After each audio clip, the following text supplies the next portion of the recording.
In this tutorial, we're going to look at creating a sense of depth with loose brushwork. So first step, we're going to paint from the distance to the foreground. Elements in the distance are going to be very desaturated, not going to have much colour. We have to remember that with watercolour, you need to paint darker. So this is a mixture of viridian, which is a shade of green. It's mixed with titanium white and also a little bit of Payne's grey. It looks darker, but we have to remember as the paint dries, it will go lighter.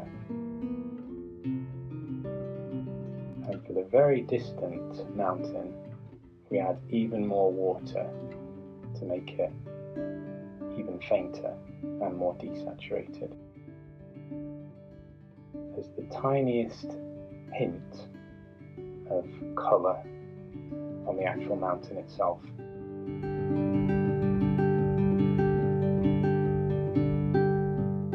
The next step, I'm mixing up yellow ochre, again with some titanium white, and that gives quite a nice shade for the stone on the buildings and also the mountain rock surface. I'm mixing up here cobalt blue, viridian, yellow ochre, also plenty of water. Slightly more green here though, because as the objects approach the foreground, they become more saturated. The colour is deeper. The detail stands out more as well.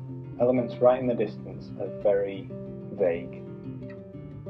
So as we approach the foreground, we start to see elements of shadow, just adding in a few little details. And also a tiny bit of Van Dyke brown. And that allows me to create the shading on the roofs and the windows. You can see, now that it's dry, again, it's much lighter than it was when it first put on. Now an even stronger mix of yellow ochre, Van Dyke brown, a little bit of titanium white as well, and using a large drier brush to block in the foreground rock surface. Loose, large brush strokes. And then for the very foreground trees, quite a dark mix of the viridian, cobalt blue, Payne's grey, a little bit of the Van Dyke brown.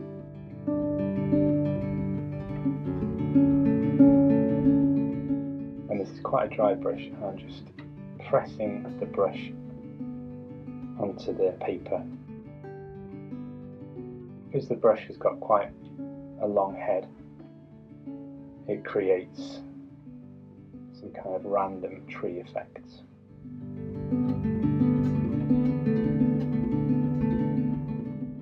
And for the very foreground, an even darker mix to add some shadows.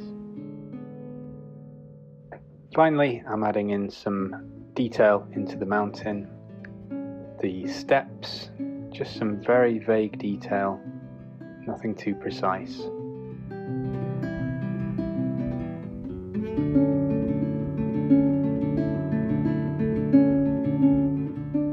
Now the final shadow on the buildings, the rooftops, just to make them really stand out.